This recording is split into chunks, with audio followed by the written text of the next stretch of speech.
So this was the one. So this was the particular slide which I had seen in the previous class. Okay, so last slide, day after recall scores. So this is a part of post test. So what we are doing is, so this is basically done for ads in TVs or something. So where a particular ad is shown today, so in the next day the questions are asked. So how much you remember, because you've seen now and a particular question is being asked to you, so the memory is fresh, so you can answer more things than next day. So we just want to know how much of it can you remember. Okay, in a general setting, just not the ad is shown. In a general setting, like you are shown a particular show or something, then there are ads in TV. So how much of those particular ads in general setting you remember for the next day? That is what is the main intention. So how long can you remember the ad? So what was the point in that particular ad that you remember? So that is the one which most of the people will remember. That is what, to find out what part. So similarly, we are coming to the physiological measures. So what are they? It is a laboratory setting. Again, people are brought in some place within four walls. So there a particular setting has been done. Then this particular tests are being held. So it is a less common method because more of scientific equipments are required.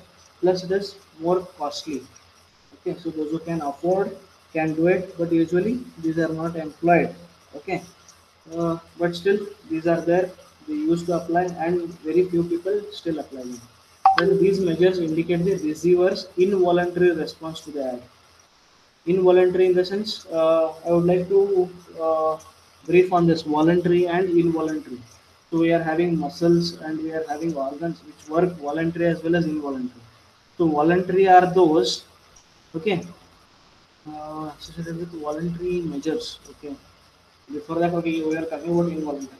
So voluntary are those where with your own knowledge. So for example, if I want to raise my hand, so this is a voluntary response. Okay, from my brain telling my hand to lift my hand up. Okay, so this is a voluntary measure where my brain controls most of the things. Okay, so everything the involuntary is also controlled by brain, but it will not ask conscious permission. Okay, so if I want to, it will not ask if you want or no. So I'll give example for involuntary also. But if you want to walk from one place to another place, you want to turn your head. So this is consciously you are giving command from your brain to your neck stating that turn. Okay, you are consciously giving information to your leg, walk in this particular direction, turn, sit, stand. These are voluntary steps taken. So involuntary is like when you have food, you should not like you may not give command to your stomach to start digesting it. It happens on its own. Okay, so you are not giving any input. Okay, voluntarily to your heart to function, or you cannot tell it to stop now. It will not stop. Like your hand, if you are moving your hand, if somebody says don't move your hand, you'll stop it. So this is voluntary, but you cannot tell your heart to stop. This is involuntary. So similarly, all the other systems, okay, the blood flow. So I'll say that okay, stop my blood now. So my blood vessels will not stop it because it knows that it is very important for us. Hello, sir. Yeah. Sir, Vishal is waiting. Okay, I'll just go back into this. Just a second.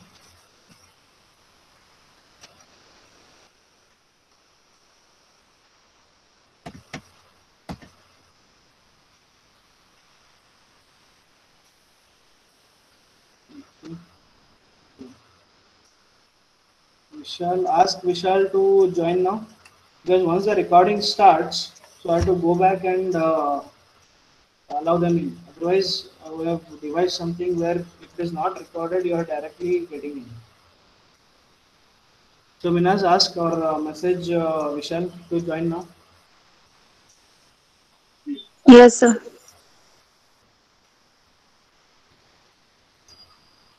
Okay, till then I'll be in the particular screen. Don't worry, but I'll be explaining. I hope the presenting part has been stopped.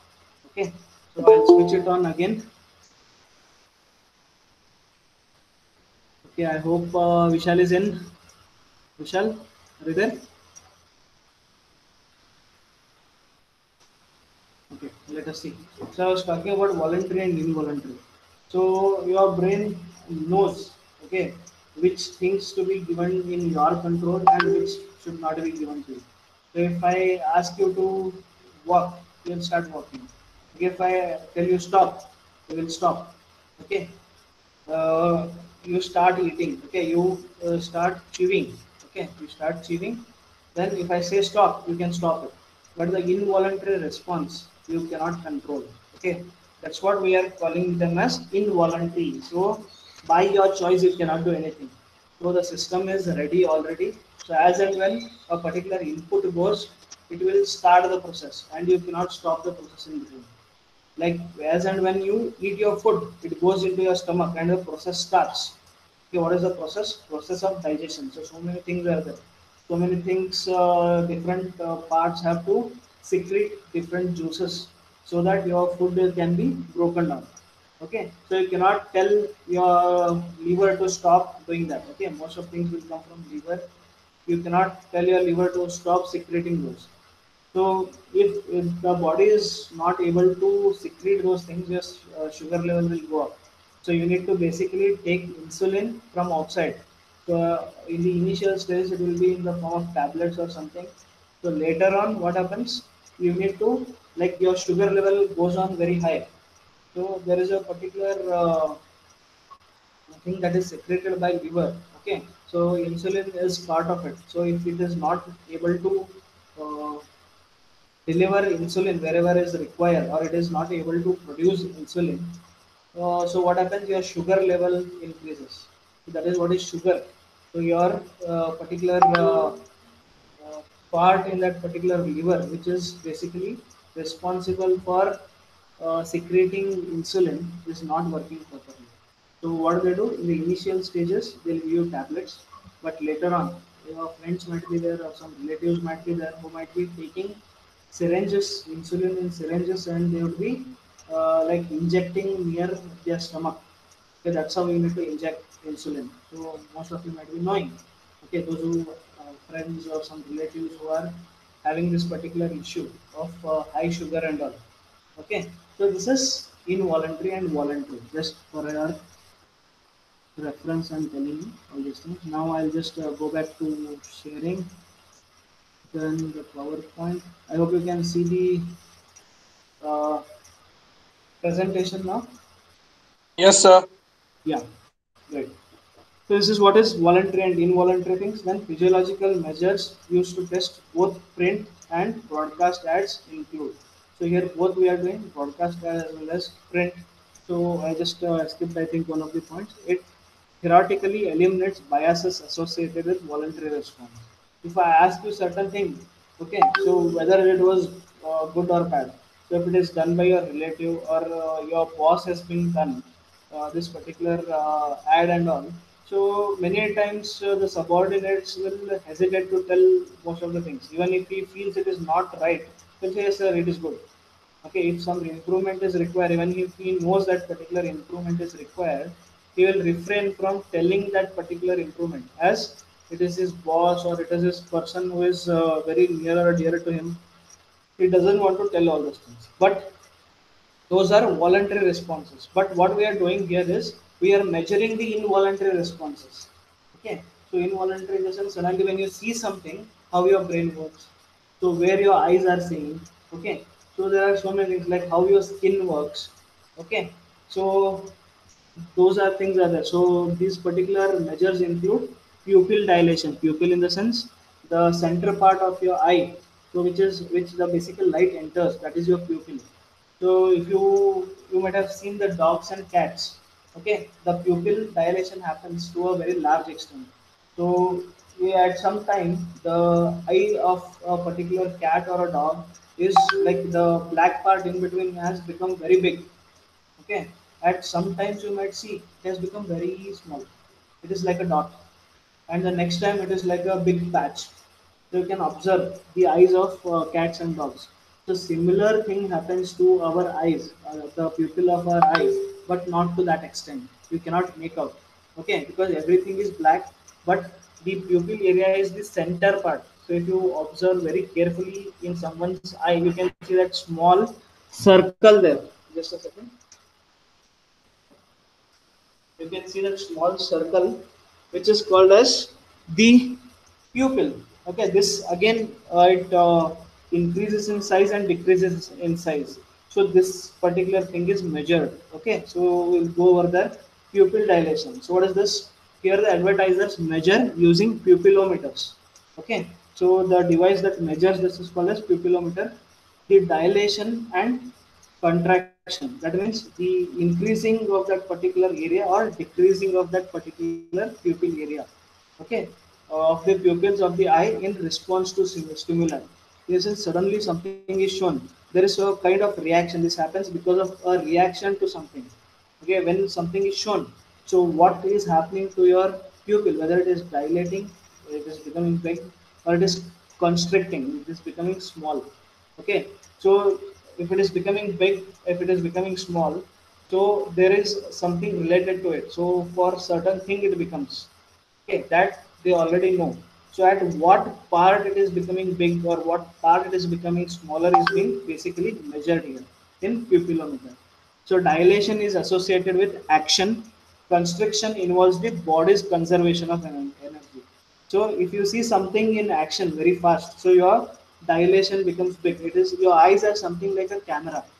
Okay, so those who know or those who use camera or know about the how a particular camera works, so there are some settings, right? If you take a DSLR or if you go to a manual mode in your mobile, okay, mobile camera, so you can adjust the ISO, the aperture, okay, and all those things. Similar thing happens in our eye without somebody setting it. So all the settings are already there within our body.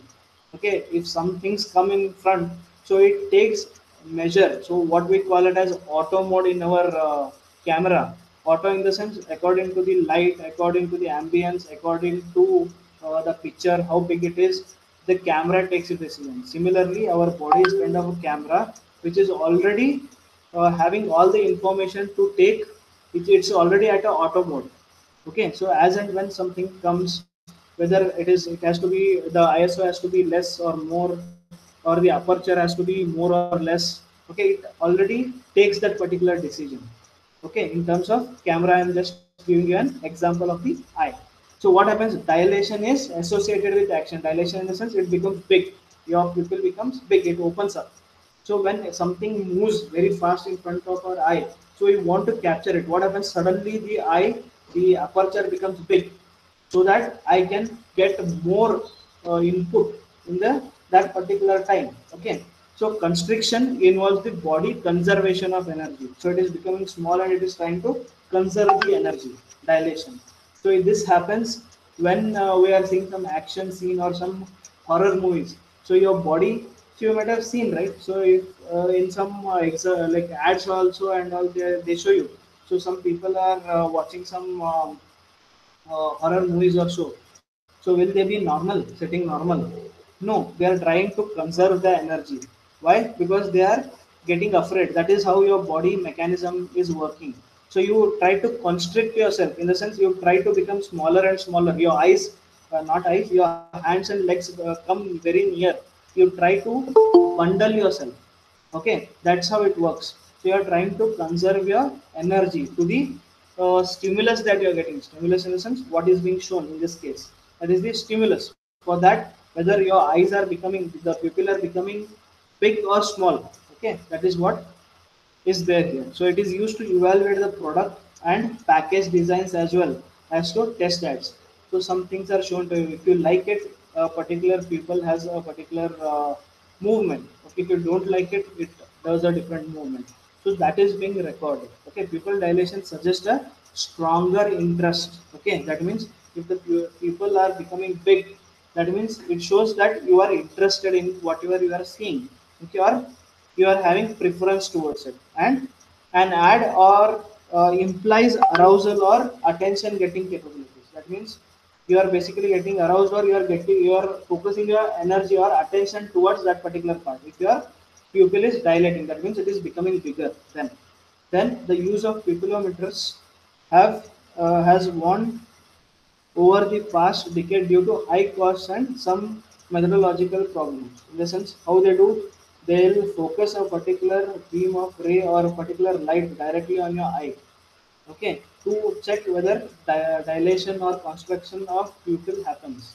So it is very costly, okay, to have that particular thing. So you need to be still, a particular focus is being done on your eye, stating that whether it is becoming big or small.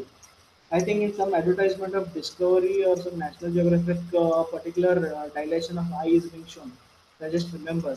So those who are viewing that or seeing the particular channels, you can see a particular focus is being done on the human eye only. So how it is becoming big and how it is the pupil is becoming small, it is being shown. So if you see in that precision, then only you can make out for human eye. But for eyes of dogs and cats, you can just like that make it out. It becomes suddenly very big and becomes very suddenly very small. So this is what is pupil dilation method. The next comes is the galvanic skin response. What is galvanic skin response? You know what is skin? It's all over your body. So galvanic skin response in the sense it has a certain, so your brain, how it communicates through electrical signals. Electrical signals are transferred from your brain to whichever part you want to move. Okay, so your skin has it works in a different way. Suddenly it allows too much of current to pass through it. Suddenly it will restrict. Okay, so this is what we are trying to find out, galvanic skin response. It is also known as electrodermal response. Electro means electric, okay, where current is used. Then dermal, derma means skin. So electrodermal response, so current in response to the skin. So how it works? So we are finding out the response. It measures the skin's resistance or conductance. Okay, resistance in the sense it is resisting, it is stopping the current. Then conductance, it is allowing the current to flow. So this is what it measures, the skin's resistance or conductance to a small amount of current passed between two electrodes. Okay, there will be two electrodes which are fitted on your skin, and those particular electrodes, from one it is transmitting the current, a small amount of current, and in the other part it is receiving the current. Based on what is being shown to you, your skin, the conductance varies. It increases, the conductance increases or the resistance increases. Resistance in the sense we are stopping the flow of current. Conductance, we are allowing the flow of current. Okay, as much as possible it will restrict, it will not completely stop. Okay, because we are having water is a good conductor. Okay, there will be some part which flows, but how much amount flows, it varies. Okay, that is what it is. So whether large amount of current is flowing or small amount of current is flowing, so that is what we are basically trying to get here. So as and when you are watching a particular uh, media or advertisement, whether it could be a print advertisement or a broadcast advertisement, at a particular time when you are looking at something, so this particular conductance and resistance change. Okay, this is what, this is involuntary, without your knowledge it is happening. Your body is already devised to do it. So if it is resisting, it means something. Whether if it is conducting, it means something.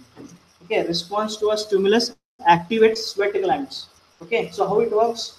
So you know, you sweat, right? So there are sweat glands on your skin. So response to stimulus, a particular response activates these sweat glands, which in turn increases the conduction of the electric current. So as and when you get sweat, I told you water. Water is a good conductor. Sweat is in terms of water only. So the conductance increases. Okay. Then thus GSR, that is galvanic skin response activity, might reflect a reaction to advertising. So what is your body's reaction on seeing a particular part of advertisement or the whole advertisement? Okay, that is what we are trying to find out in galvanic skin response.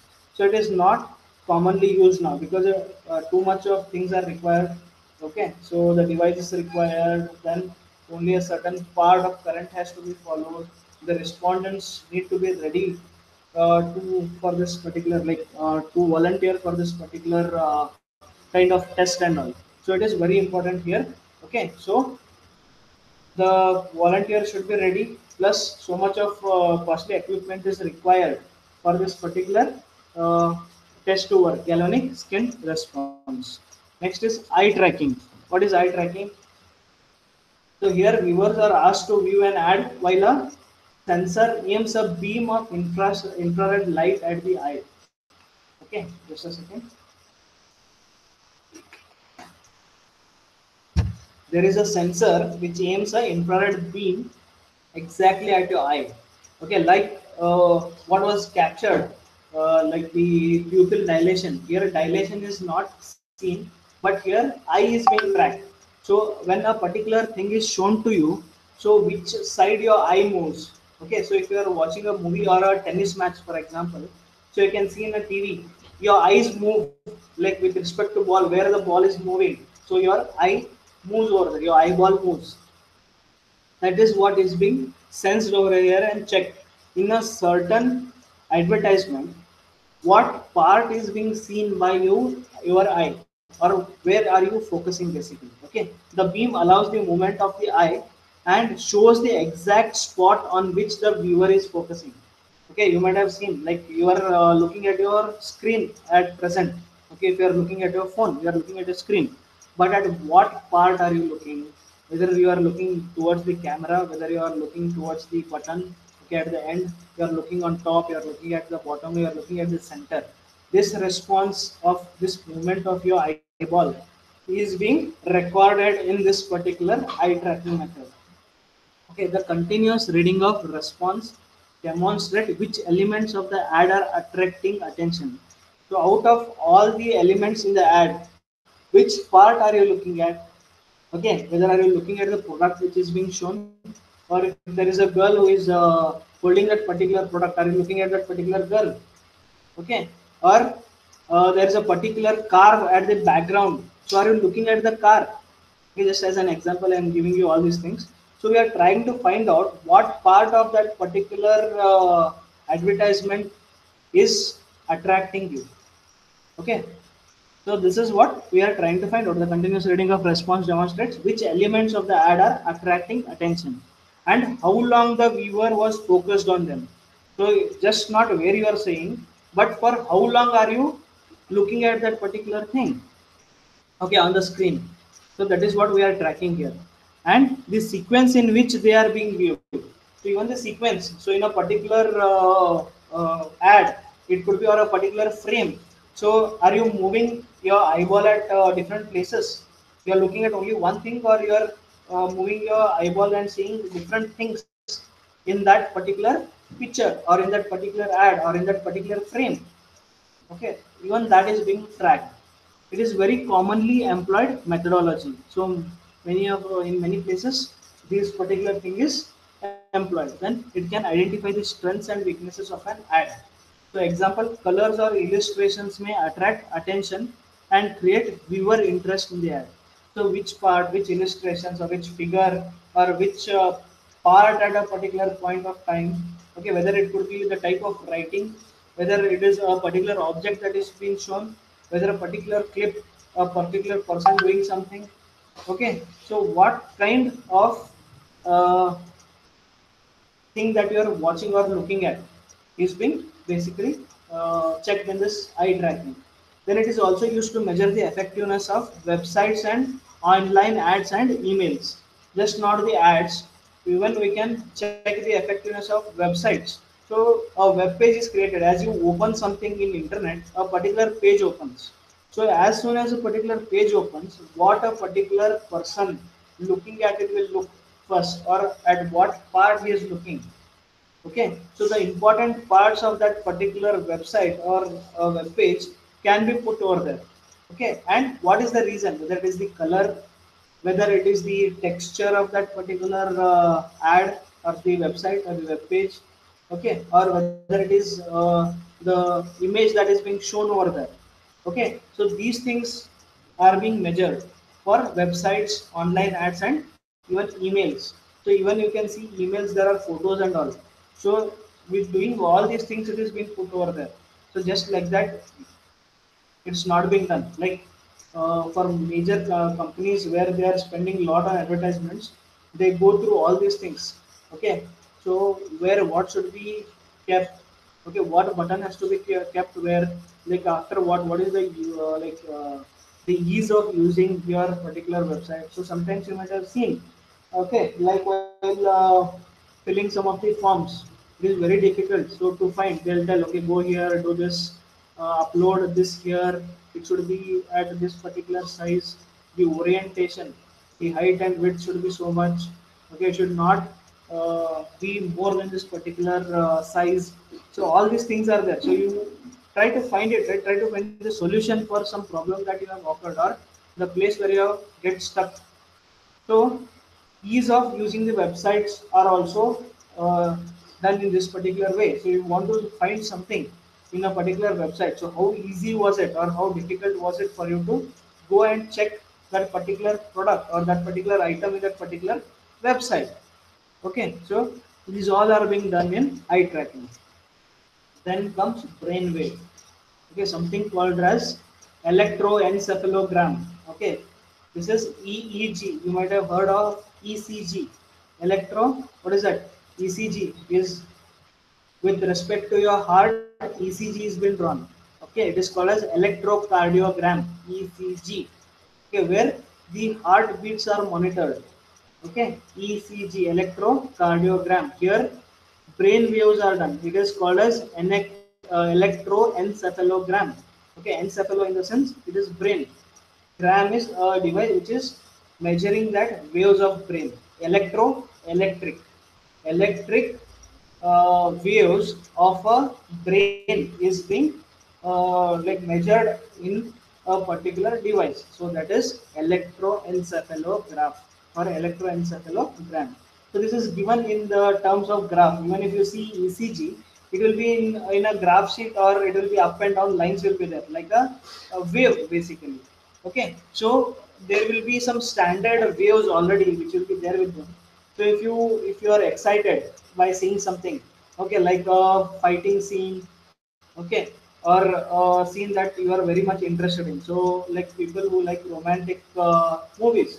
So a particular scene is going on. So is your brain working or at what level? So this is what is detection of brain waves, electroencephalogram. So it could look like a very big spelling. So break it, electroencephalogram. So three words are there, electroencephalogram. So measures can be taken from the skull to determine electrical frequencies in the brain. So just now I explained in that galvanic skin response that brain waves or the brain controls everything through electric signals in our body. Okay, so that's why like suddenly if you are having a current shock or something, that particular part will not be in your control because a particular wave, a particular electricity in what form and in what quantity has to be sent, your brain knows to do what thing. So it does exactly, it will send exactly that much amount of electricity and in that quantity there. Okay, suddenly a large quantity of electricity flows through your certain part of your body. Suddenly you start vibrating, right?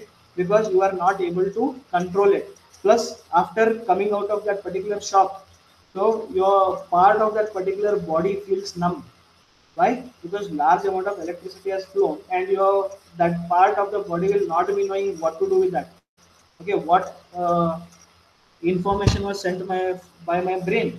So it is in the form of electricity itself, right? Whether it is coming from brain or outside, it will not be knowing. It only knows to identify that particular electrical impulses. But heavy when it is coming, it becomes numb. I don't know what to do. If something too much happens, what happens? Your body stops working. The same thing happens at that particular part whenever you are getting an electrical shock or something. Okay, these electrical impulses are used in two areas of research. One is alpha waves and hemispheric lateralization. I'll just tell you. Hemispheric lateralization means your right brain, left brain, front part, the mid part, the back part. So this is called as lateralization. Hemispheric, right hemisphere, left hemisphere. So right part of the brain, left part of the brain. And alpha waves. So we'll look at them in detail. So alpha activity. What is alpha activity? It refers to the degree of brain activation. So when you are sleeping, your brain will not be much active. So when you are compared to uh, awake or when your state of mind in sleep is completely different. So your brain has more activity when you are awake. Okay, because it is getting more information, like something you are hearing, something you are seeing, you are doing something with your hands or legs, you are walking. So more activity or more alert your brain will be when you are awake. When you are sleeping, so only things that are required, like digestion, will be continuously happening. Your heart will be continuously beating. You are continuously taking the breaths. Okay, so these all things will be controlled by your brain even when you are sleeping. Okay, only those activities will be like going on, or that part of the brain where these particular activities are taken care of, or only will be active. But when you are awake, major part of your like your brain, where your hand movements, leg movements, whatever you are hearing, whatever you are seeing, okay, if something bites you, okay, that response, everything will be taken care, and it will be more active. Your brain will be more active than usual. Okay, so what they are saying about alpha activity, people are in an alpha state when they are inactive or resting or sleeping. So alpha activity is more when you are sleeping, or your brain is not that active, or when you are not using much of your brain power. Okay, that is what is alpha activity. The theory is that a person in alpha state is less likely to be processing information, and that attention and processing requires more of requires moving from this state. That means if your brain is more into alpha state or alpha activity it is doing, that means it is not processing much. It is not processing the things that it is looking or that it is hearing. Many a times it happens, right? Your brain shuts off some noise at the background. Okay, something, for example, there is a construction that is going on nearby your house. Okay, and a certain kind of voice is like always coming. Okay, like they are trying to fix tiles, they are trying to cut the tiles and all. Huge voice will be there, which is very irritating. So in the initial phase it will be very irritating and you try to move away from it, but after some time you get used to it. What is that get used to it? The voice is coming still, and it's at the same intensity, but your brain says no, I don't want to focus on that, leave it out. So at that part it goes into alpha activity. So when I'm showing a particular ad, whether your brain is more in in alpha activity, or it is coming out of it, and in what parts of the brain this alpha activity happens when a particular ad is shown. Okay, these things are monitored here. Okay, by measuring subject's alpha level while viewing a commercial, researcher can assess the degree to which the attention and processing are likely to occur. So how much attention are you paying to the ad, and how much of the things that you are looking are being processed in your brain based on the alpha activity, whether it is more or less. We are trying to find out whether you are processing more, whether you are getting more of attention, giving more of attention to that particular ad or not. Okay, this is what is alpha activity. Then hemispheric lateralization. So here it distinguishes between alpha activity in the left side of the brain and the right side of the brain. So which side of the brain more of alpha activity is detected when a particular thing you are watching, a broadcast ad or anything. Okay, so it has been hypothesized that the right side of the brain processes visual stimuli. Okay, the things, if you start processing that what you see, so this is being done on the right side of your brain. Okay, the visual stimuli usually is processed in the right side of the brain, and the verbal stimuli. So you can check now only. So if you are focusing more on my words, or if you are more focusing on what is there on your screen. Okay, so if you are focusing more on your screen, your right side of your brain is working more. Okay, so if you are focusing on what I am telling, basically what is being heard by you, then your left side of the brain is working more. Okay, so you can do this now only. So just remember. Okay, so if are you focusing more on your on whatever you are seeing, then right side. So if you are focusing more on what I am saying, what you hear, then the left side of the brain is working. Okay, then the right hemisphere is thought to respond more to emotional stimuli. So if something emotional is there, if you are getting emotional, that means your right side or the right hemisphere of the brain is more active. Okay, while the left responds to logic. So in the same way, so for the same thing, people respond to different. Some people say, okay, I am trying to find out the logic. Some people become very emotional. Okay, for example, in movies, if you see, some people will be crying at the emotion scene, and other people will be focusing on how the particular car fell. Okay, how a particular bomb blast happened, and how the uh, car is flipping how many times. Whether is it really possible if certain thing happens? Is it really possible? So this is what is the difference. So emotionally, if somebody dies in a movie, you are getting emotional. Okay, that is different. But how he died? Okay, for example, there is a fight scene where a particular person is poking someone with a knife. Okay, so certain people will say, "Arey, so violent and all." They are focusing more on the emotional part, and others. So if he is hitting at the head, so will the knife goes inside the head or it breaks? So which one is true? The logical person thinks like that. So right side and left side you are using alternatively. So it depends on what kind you are focusing more on. Okay, I told you right eye or the right side of the brain focus on the visual things, left side on the things that you hear. So similarly, emotions are mostly processed in the right side of the brain, and logic is processed on the left side of the brain. Okay, and the right determines recognition. So you try to remember, you try to store more of it through right brain, while the left is responsible for recall. Okay, so using your left brain, you are trying to access the things in the right brain. So your right brain is functioning like a storage unit, but the information that is being processed is through left brain. So your left brain accesses your right brain. Okay, the memory that is there in your right brain, and it is being displayed. So when in the examination, if you think, okay, that you won't remember, you have read a particular answer or a particular concept and that is asked and you don't remember, so what you tend to do, you tend to look up, right? So somewhere near right side or left side. So even that matters. We can find out whether you are trying to access your right brain or left brain. Okay, so even that can be told. So if this hypotheses are correct, advertisers could design ads to increase the learning and memory by creating stimuli to each hemisphere. So if I want a particular person to remember my ad, so I'll try to come up with an ad where it goes into his right brain, where I want to be more emotional. I want to show more instead of trying to make him listen more. Okay, so if I want a particular person to like be more logical about something, okay, they say, okay, it is logic, you can make out. That means they are trying to access your left side of the brain and not the right side of the brain. Okay, then however, some researchers believe that brain does not function laterally, and an ad cannot be designed to appeal one side or the other side.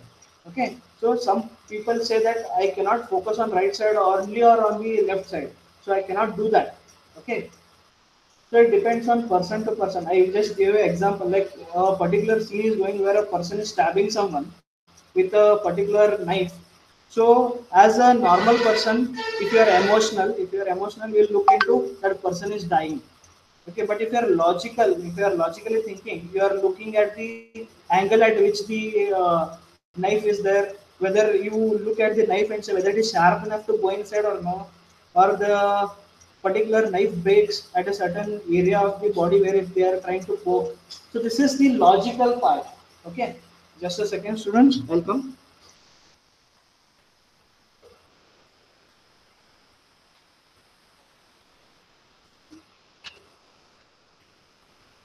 Okay, so this is how this hemispheric lateralization works. They are trying to find even your brain how it works, and they have come out with, I told you, hearing more on left side, visual more on right side, emotional on right side, and logical on the left side. Okay, so this is how your brain works. This is hemispheric lateralization.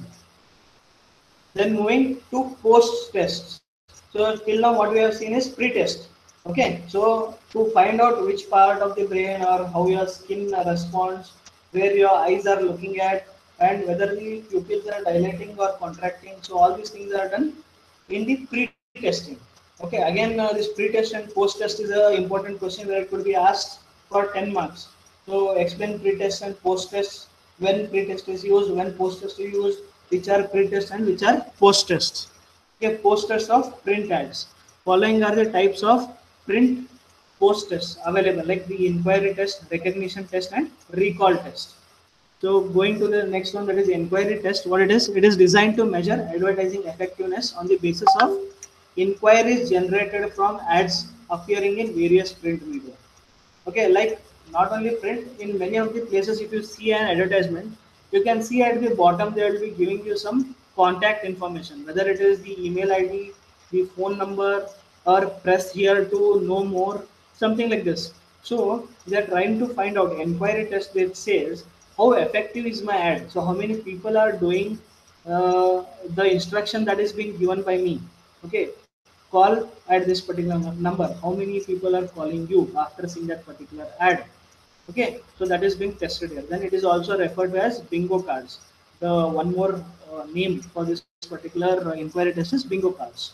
Then it is used in both consumer and business to business market. Okay, B2B and B2C, both it is being used. Then it may take the form of number of coupons returned. In a sense, a particular coupon is given, okay, free of cost. So how many people are redeeming that particular coupon? I told you about phone calls. How many people are calling you back? If a particular ad says that call here for more information. Okay, then how many phone calls are generated and how many direct enquiries through reader cards. In the sense, it could be emails. Earlier it was different. So how many emails have you got? Okay, if your email information or the call information is given over there in the ad, so how many people have messaged you, how many people have called you, if there was a coupon attached to it, how many people have redeemed the coupon. So these all are being taken into consideration, or these all are being basically tested in inquiry test. Again, when this happens, when after the ad is broadcasted or it is printed, okay, how many people are responding to the ad. So other methods of measuring effectiveness through inquiries involve running the ad in successive issues of the same medium. In the sense, successive editions in magazines, it could be, if it is a weekly magazine, 2 times continuously, 2 weeks consecutively, I am putting the ad in the same magazine. Okay, how it works to measure the cumulative effects of the campaign. So whether cumulatively, like combined efforts, how much are we getting the response. Then running split run tests in which variations of the ad appear in different copies of the same newspaper or magazine. In the sense, I am coming out with 2 different kinds of ads, whether it is broadcast or print media, I am not worried, but 2 different ads, slight changes will be there, and consecutively I am sending it. That means if it is in a particular newspaper, today I am sending one ad, and in the same newspaper and the second day I am sending the different ad. Okay, that's the second version of the ad. So is there any difference in the response of the readers? Okay, then running the same ad in different media. In the sense, same kind of ad is given in newspaper, same kind of ad is given in magazine, same kind of ad is given in a pamphlet which is being inserted somewhere. Okay, or the same ad is being given in all the different channels, okay, of a particular media. In the sense, if it is TV, there are different channels, right? Different what do you call channels only I can give. So I am not able to think the synonym for channels. So in different channels, when you change the channel, same ad is there, right? So if I do that, what is the response? So that is the inquiry test. Then comes recognition test. What is recognition test? A starch ad readership report lets the advertisers assess the impact of an ad in the single issue of a magazine over time and or across different magazines. So if you are putting same ad, okay, in the same magazine continuously, okay, for example, like over a period of 6 months, okay, if the magazine is weekly magazine, I'm giving my ad throughout the 6 months, the same ad in the same magazine. Okay, so is that more effective, or I'm putting the same ad in different magazines? Okay, is that effective? Because I'll tell you, the the readership of that particular magazine remains the same. So if you are interested in buying a particular magazine this week, you will buy the magazine. You only will buy the magazine in the next week also. So only you are basically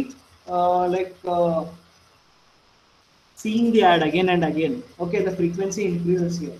But if we are putting the same ad in different magazines, so the set of magazines bought by different people are increases. That means you are getting more of reach than frequency. Okay, so many people watch your ad, but for only once.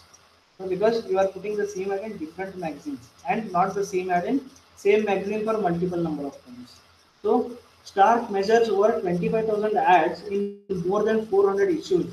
We are representing more than 100 consumer, farm and business magazines and newspapers per year and provides a number of measures of the ads effectiveness.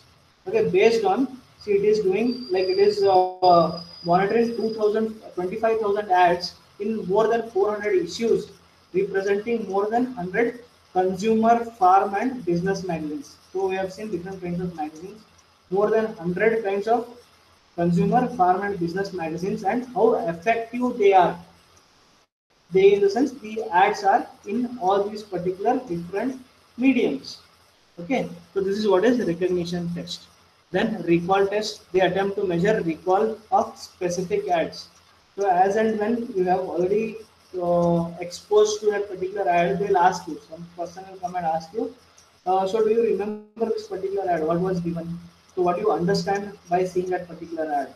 So this is what is recall test. They attempt to measure the recall, how much of that particular ad you can remember or recall. That is what is recall test. Now coming post test of broadcast commercials.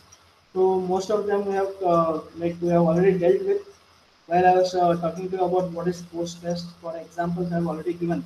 The various post tests for broadcast commercial include day after recall test. So in the previous class only we have finished this day after recall test. What is it? Here the effectiveness of an ad is determined the next day after the ad is broadcasted. Today I'll show the ad. Tomorrow I'll ask the questions about this particular ad. So it is also called as Burke test, named after Burke Inc., which found one of the methods of this particular DAR. DAR in the sense day after recall, DAR test. Remember this, day after recall, DAR. So this particular DAR is also called as Burke test because it was given by the company Burke Inc. Okay, this company came up with this particular test. Then persuasive measures. What is persuasive measures? So the persuasive effectiveness is measured by asking customers to choose a brand they would want to win in a draw. Okay, there is a certain draw where you are basically getting a particular product as if you win that particular draw, okay, as a gift to you. So they'll ask, like for example, TV or tape recorder or fridge or washing machine. They'll give you certain companies examples there. For example, TV, they could give you Sony, V, then Samsung, then many others. Okay, LG and all other brands should be there. They'll ask you to pick a particular brand which you would like to win. Okay, if you are selected in that particular drawing. Okay, then after that they'll take that response. Okay, then they'll show you a particular series of ads, and after the ads again they'll give you a particular questionnaire with the question. Now whether your preference has changed or what. Okay, they'll try to find out this. So earlier what it was, then after looking at my ad, whether your preference has changed. Okay, so what part of my ad has made this particular change? Okay, so if this particular change happens, then my ad is persuasive and I'll be able to get you to buy my product. Okay, earlier you were preferring some other product or the product of a competitor or different brand. Now you are focusing on different brand. You want a different brand of product. Why is this?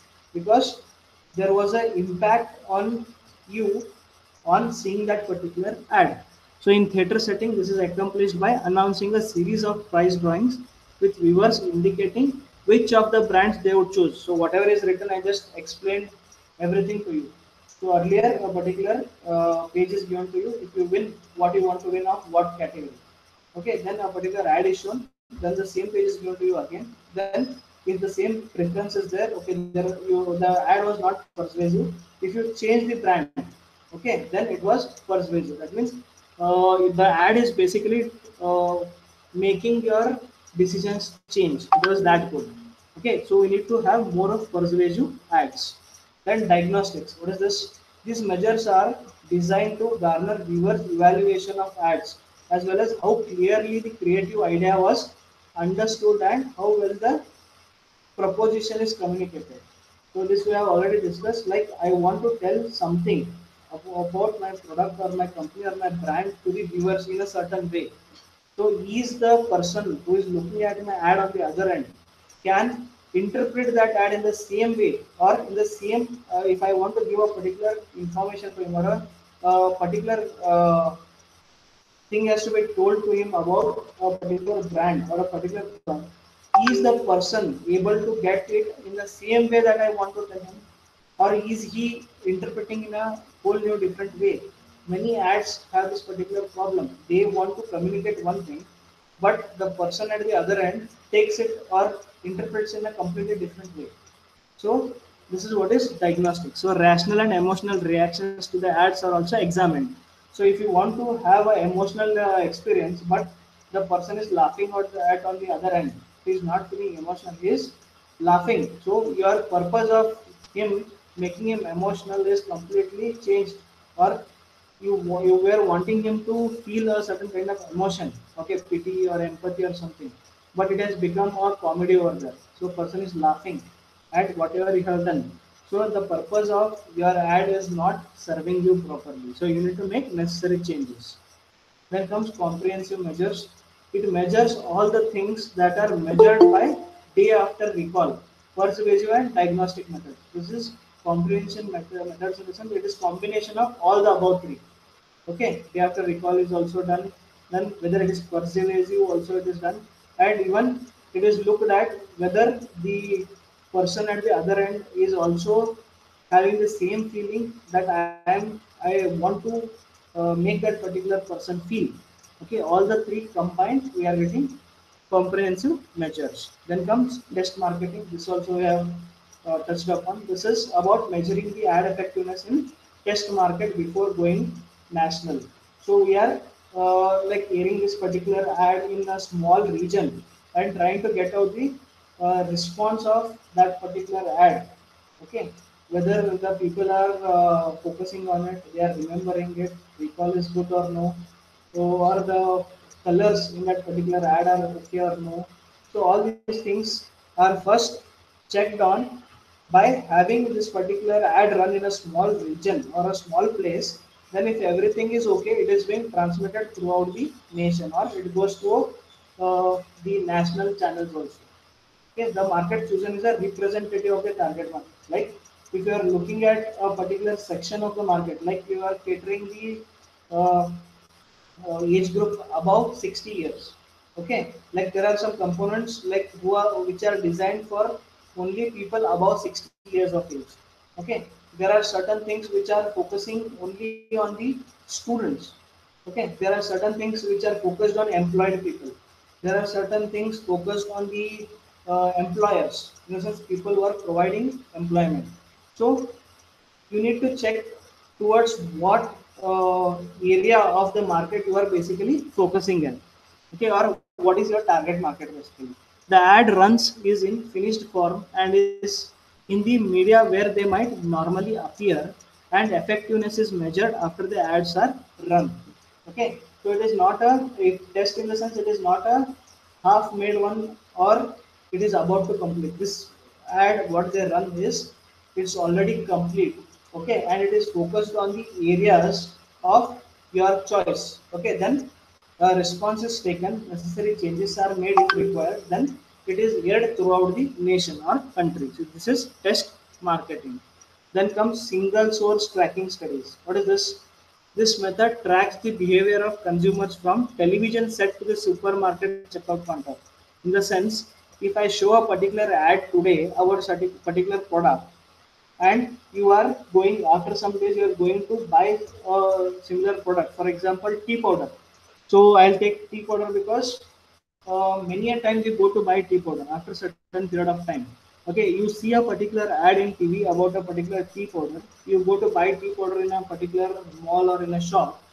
Okay, then I will try to find out whether you are buying that particular product or brand which you have seen in that particular advertisement. So I'm tracking this from TV till the supermarket checkout counter. This is basically from till you are billing. Okay, so you're billing in the sense you're buying that particular product, right? So from television ad to the counter where you are checking out. So participants in a designated area who have cable TV and agree to participate in the studies are given a card similar to credit card that identifies their household purchases and gives the research company the demographics. In the sense, a particular card is given for the people who are ready to go through this particular studies. Okay, you have to buy through that particular card only. So they'll get the information of what all you have bought. So what all information or what all ads were shown to you, out of which what you are buying. So this is being tracked from TV to the checkout counter. Creating different groups can help in controlling the group without showing the ad or showing a different ad. In the sense, we are making different kind of groups. So it's like a test unit. What we have done, focus groups. So one group is shown a certain kind of ad, the other group is shown a different ad, and one group is not shown any ad. Then we are trying to find out what will be their reaction when they buy a certain product.